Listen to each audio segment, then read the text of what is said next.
Welcome to wizard.com. This is Ashwini, Maths tutor. Our question is, what is the mixed fraction that represents the shaded part in the figure given below? Okay. Here we can observe that there are 4 complete circles. Okay. 4 complete figures. Then in fifth one,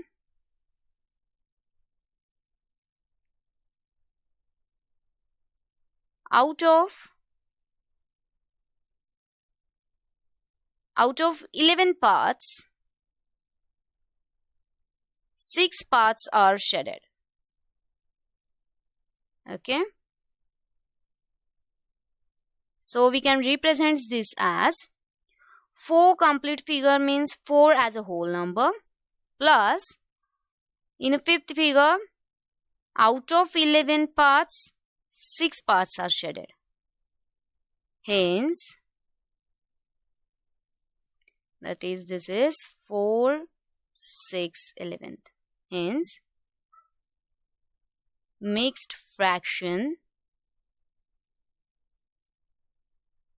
that represents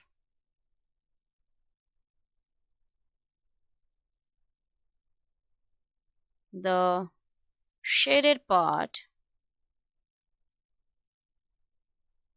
is